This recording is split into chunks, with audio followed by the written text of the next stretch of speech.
How's it going, Finnriver club members? My name is Jacinth Burrell, and I'm joined by my colleague Cougar, and we're going to introduce the club member bottles for you for the March Club. And once again, thank you all very much for being part of the extended Finnriver family and supporting us through the Cider Club. We're just ever grateful and excited to have the opportunity to share what really inspires our cider makers and what we have that is special, seasonal, and particularly exciting for us.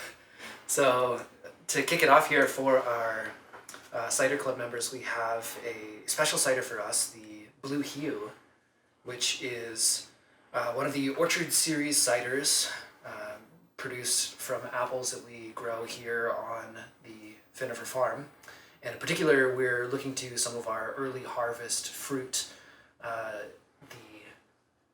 the Hewe's Virginia crab apples, which are an incredible little powerhouse, and William's Pride, which is another early ripening apple, a little bit more of a culinary staple, a sweeter, more balanced apple. So with the combination of this really tart, astringent, intense crab apple, and then this more approachable William's Pride, we can make a very delightful, dry, elegant, intriguing cider. And just a touch of blueberry helps to bring some fruitiness to this one.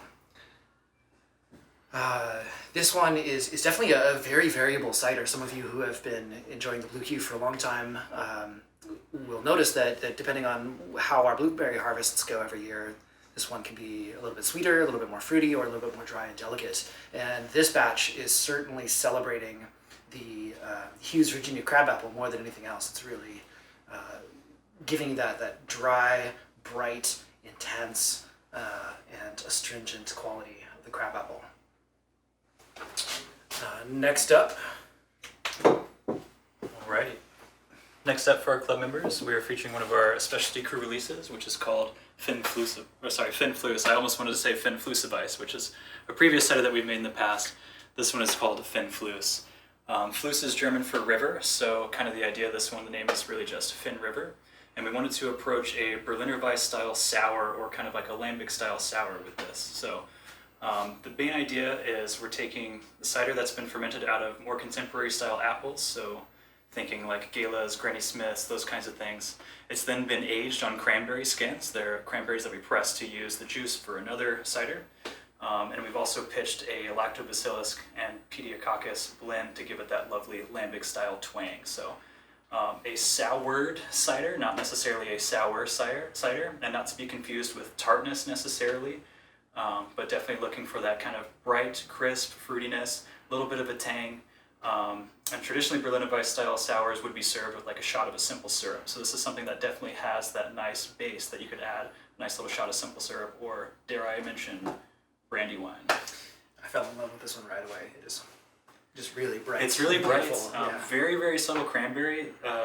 Maybe a gallon of cranberry juice added to the entire batch, so not really focusing on the cranberry juice there, but it has this lovely color which comes from just the skins. It's just the very slight blush of red that shines through with that apple color, and it's quite lovely. I tend to like sour ciders quite a bit, so this one sits pretty well with me. Oh yeah, one of my new favorites.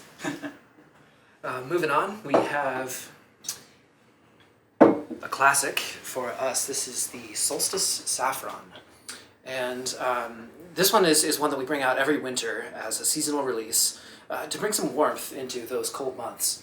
And we were incredibly fortunate to connect with a saffron farmer in Oregon with Golden Traditions LLC, which is a saffron farm independently run down there. And we were able to source Northwest saffron to continue this tradition. It's a wonderful combination. The saffron is definitely very warm, very indescribable. The flavor of saffron is often described as saffron flavored. So it really is very, very unique flavor, and balanced out by a little bit of star anise just to give it that wonderful spiced warmth. So this is another favorite of ours for sure, and one that we're happy to be able to continue to share with you.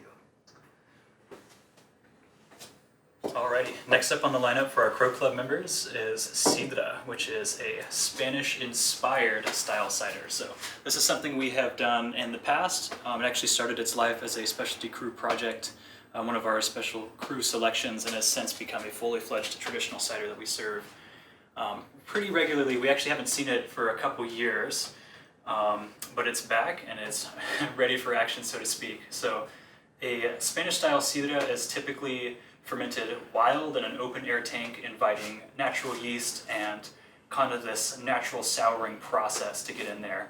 So the flavors we're looking for are bright, but also very sharp and kind of approaching that vinegary feel.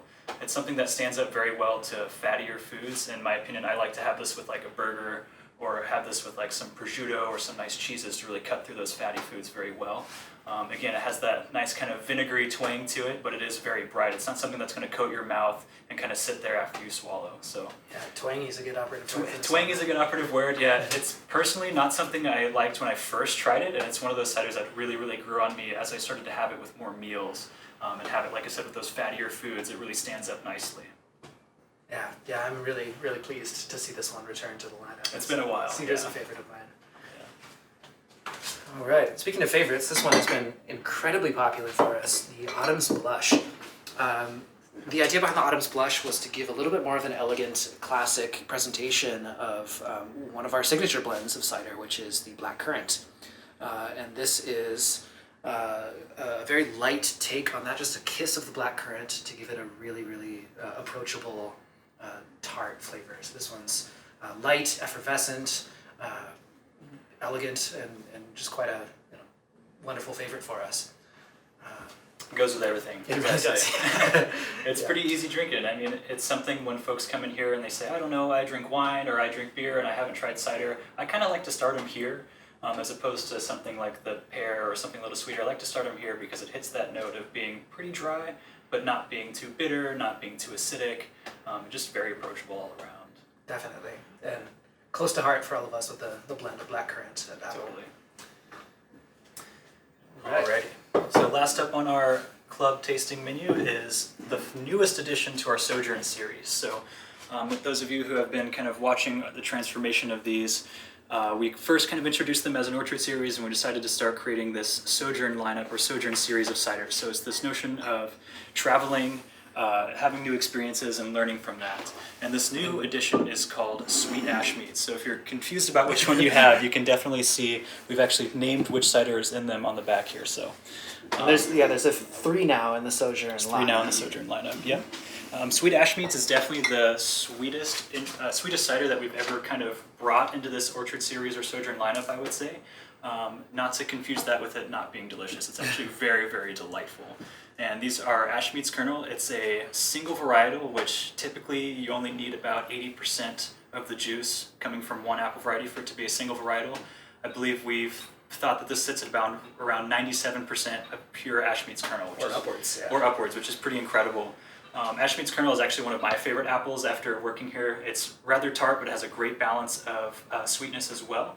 And this one has actually been back sweetened with some cane sugar to give it this really light and delightful sweetness, which I think partners very, very well with like charcuterie boards, brie cheeses, something like that. It's not a very strong flavor, so it's not something that I would pair with stronger meals, but it definitely holds up very, very well with those kind of snacking dishes, and definitely like a dinner party cider for sure. Yeah, and I found that the sweetness of this one kind of really brings it back to the apple at the core, which is, this one's very much a celebration of the Ashmeads kernel.